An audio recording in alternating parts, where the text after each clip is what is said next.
Como que você calcula exatamente e de uma forma simples o número de animais que você pode colocar em um pasto ou em uma fazenda sem prejudicar a qualidade do pasto, sem prejudicar, sem levar esse pasto a ser degradado ou também evitar com que você subutilize esse pasto para chegar até a perder capim. Então, pessoal, meu nome é Diego Arruda, eu sou o criador do canal da Nova Pecuária.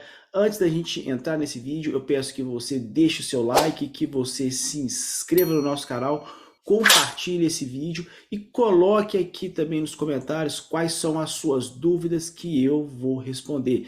Então, vamos lá, vamos entrar na ideia principal desse vídeo.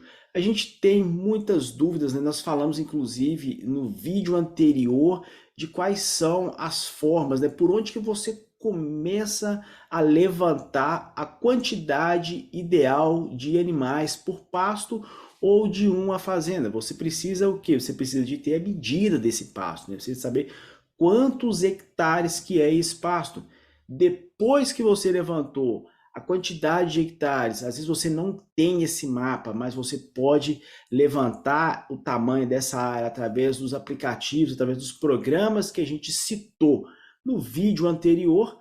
Você precisa de partir para qual ponto? Você precisa de chegar qual que é a área realmente aproveitável desse pasto para evitar que você tenha, né, uma área às vezes com uma perda muito grande, perda que a gente está falando é área de malhadouro, área embrejada, estradas, e isso precisa de ser descontado no pasto. E você vai chegar no número que a gente chama de área efetivamente empastada, que traduzindo o termo técnico, né, que é a área que realmente, de fato, está produzindo capim. Então, essa é a base que você precisa de utilizar. Então, a gente já detalhou isso no vídeo anterior e agora a gente vai entrar no método da nova pecuária, que é nada mais do que uma equação que a gente desenvolveu para quê? Para a gente tangibilizar isso melhor, para nós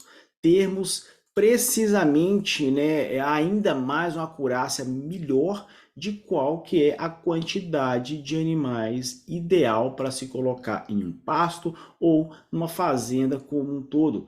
Por que que você precisa disso? Você precisa disso para evitar você estragar o seu pasto. Hoje uma reforma de pasto custa caro se você for fazer com correção de calcário, às vezes pedir gesso, reposição de nutriente, né, uma adubação, máquina, tudo como manda o figurino, você não vai gastar menos de R$ 4.500 por hectare.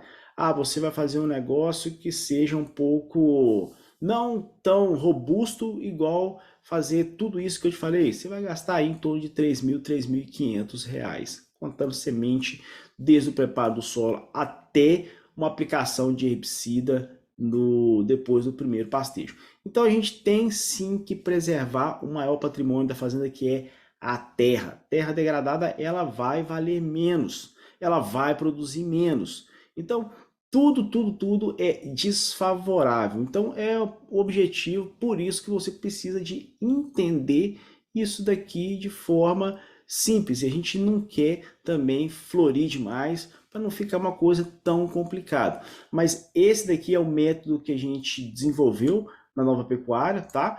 Que a gente utiliza uma equação. O que é essa equação, Diego? O que isso leva em consideração?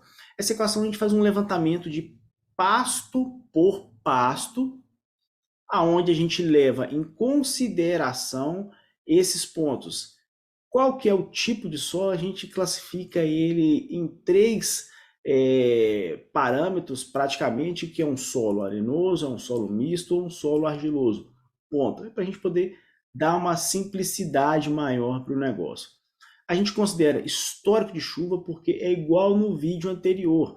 Você pode ter melhor terra, mas se não chover, não produz. Então a gente usa, inclusive, a gente tem algumas referências, né, alguns bancos de dados.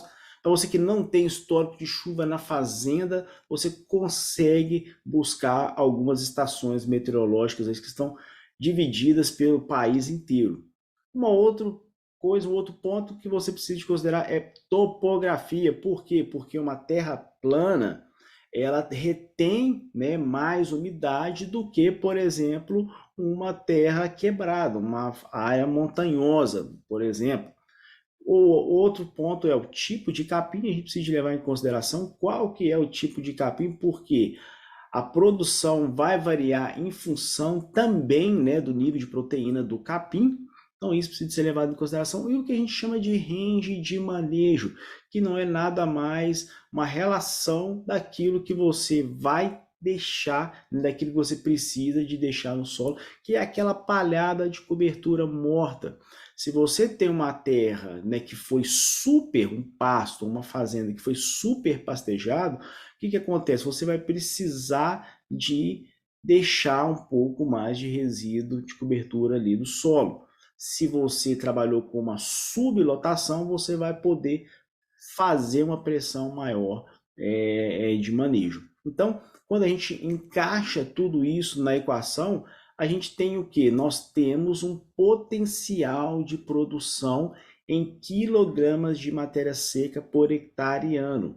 Diego, tudo isso que você falou atrás aqui, tudo isso precisa de ser analisado, precisa de ser levado em consideração? Sim, precisa de tudo isso aqui estar dentro dessa equação, porque senão você não vai conseguir chegar nesse número.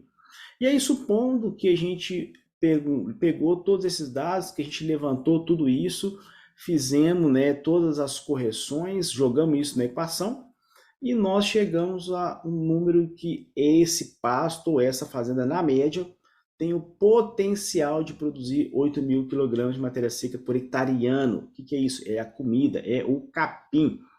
Só que vocês precisam de entender, e a gente fala isso sempre, é que esse número, digamos, esse número bruto, é como se a gente estivesse trabalhando lá dentro da DRE, né? Que você tem faturamento bruto, você tem faturamento líquido, que você precisa deixar um pouco daquilo, porque você tem que pagar imposto, você tem que pagar algumas contas, etc. E vai te sobrar ali no final, na última linha, o que realmente fato é para você pagar a conta.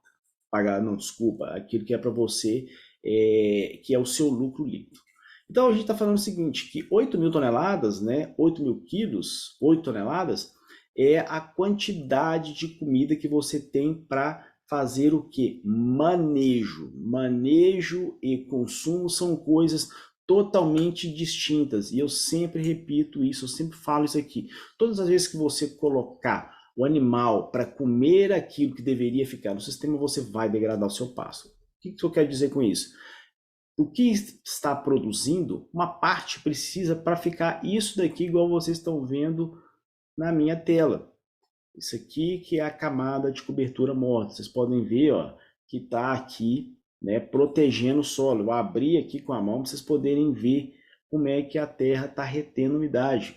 O capim está seco, mas quando você olha aqui esse miolo que eu fiz, você pode ver que está com umidade. Por quê? Porque a gente tem uma quantidade suficiente de palhada que ajuda a gente a reter mais essa chuva, que ajuda a gente a reter mais essa água, ok? Então, eu vou pegar 8.000 quilos, eu vou tirar 2 toneladas de matéria seca por hectare ano. Diego, mas isso vai ser sempre esse número? Não, esse número vai variar em função do range de manejo, tá?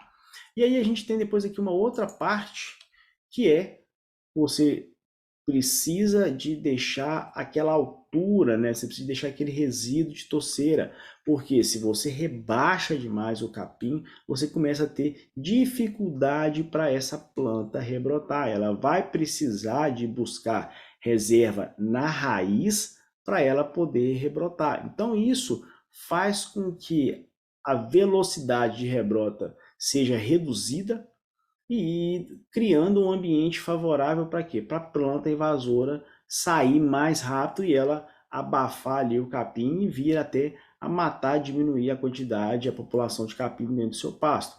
Acontecendo isso, qual que é a consequência disso? Menos gado que vai caber no pasto. Menos gado, menos arrobas por hectare, menos arrobas por hectare, menos resultado por hectare. E aí, a gente está falando de resíduo na toceira, isso vai variar de acordo com cada tipo de capim, ok? Então, vai variar em função de quê? Um braquiarão você vai deixar uma quantidade, se você for falar uma saia, outra quantidade. Se você for falar uma mombaça, vai variar também. Lógico, não são coisas tão absurdas, né, de diferentes uma da outra, mas faz diferença sim na composição, no resultado final. Então, se eu tenho 8 toneladas, né, eu tirei duas para ficar essa camada aqui, ó, de proteção no solo, e eu tirei mais duas, isso daqui considerando um braquiarão, mais ou menos, aí com uma densidade de 85, 95 kg de matéria seca por centímetro de capim, a gente está falando aí de uma altura no final da seca de mais ou menos 20 aí a 18 centímetros, tá? Então, quando eu trago isso para que eu tenho o meu potencial de produção, que eu tiro o que precisa ficar no solo, eu tiro o resíduo de toceira, o que me sobra? Me sobra para consumo 4.000 kg de matéria seca por hectare ano. Então, se eu colocar o animal para comer isso daqui que deveria ficar no solo, isso que deveria ficar na toceira, o que está acontecendo?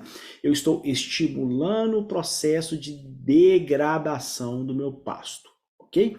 Então, isso é coisa que a gente precisa de ter claro na cabeça para evitar depois que você tenha que ter gasto excessivo com herbicida, gastos com reforma, e não só gasto, né? Você perde nas duas pontas, porque você está gastando demais e você também está perdendo desempenho, está perdendo produção. Então, o que é 4.000 quilos? É o que está disponível para consumo. Então, se eu tenho disponível para consumo 4.000 quilos de matéria seca por hectare ano, é essa base que eu vou trabalhar em cima dela. Então, eu estou considerando que eu vou usar esse pasto durante 365 dias do ano. Se você for trabalhar, por exemplo, um andropógon, eu trabalho 210 dias, que são só os dias que eu tenho chuva. E algumas pessoas falam, ah, mas o andropógon é um péssimo capim porque ele não dá suporte, ele não aguenta gado no período da seca. Não, ele não foi feito para isso. Só que em contrapartida, ao invés dele, por exemplo, dar uma UA na média do ano, ele dá duas UAs em duas UAs e meia, dependendo aí de região, durante 210 dias. Então ele compensa nas águas aquilo que teoricamente ele não vai caber no que ele não vai caber na seca. Então você tem que entender isso. Ele é um capim que ele, sim, ele te entrega mais, duas vezes mais. Então, se você for pensar, você vai colocar uma quantidade maior de gado nele do que no braquiarão no período das águas, tá? E aí a gente trabalha com um consumo, isso é padrão, a gente trabalha dentro do método da nova pecuária, que é um consumo de matéria seca, né, em relação ao peso vivo de 2,43%. Então, quando você divide 4.000 quilos dividido por 365 dias, dividido por 2,43%, né, que é CMS, consumo de matéria seca, nós estamos falando que cabe nesse pasto ou nessa fazenda 450 quilos de peso vivo por hectare. E aí o que você precisa de fazer? É a mesma coisa que nós falamos lá no vídeo anterior. Você vai pegar 450 quilos, que é o meu suporte, e você vai dividir pelo peso médio. Então, por exemplo, não dá para ser por UAS. Se você tiver, por exemplo, uma tabela padrão, UA por hectare, 1,2, 1,1, 0,9, você precisa transformar isso para quilos de peso vivo. Você precisa de quê? De trabalhar os dois parâmetros dentro da mesma unidade. Não dá para você multiplicar litros por quilo. Você precisa de transformar e colocar os dois aí equilibrados. Então, se você pegar 450 quilos e dividir por 375, você vai ter um suporte de 1,2 animais por hectare. Não é o AS. Aqui a gente está trabalhando em cima de número de cabeças. É a conversa que você vai ter lá com o seu vaqueiro, a conversa que você vai ter lá com o pessoal de campo. E aí você pega 1,2 cabeças por hectare, que é o seu suporte, tá? Que é a sua capacidade de suporte, e você vai multiplicar isso pela área de pasto.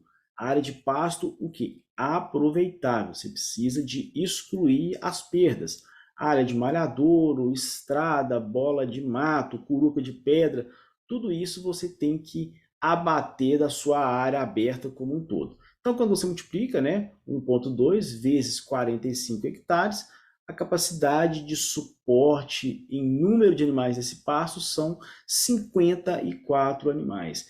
É claro, né, isso é um pouco mais, essa é uma conta que é um pouco mais complexa, tá? Porque você precisa de fazer uma análise de pasto a pasto, e depois você vai ter o quê? Um desenho da fazenda como um todo, que não é nada mais do que a soma de cada um desses pastos aí. Então, espero que você tenha gostado desse vídeo. Se você gostou, dê o seu like, se inscreva no nosso canal, compartilhe esse vídeo, me siga nas minhas redes sociais. Muito obrigado, um grande abraço e até o próximo.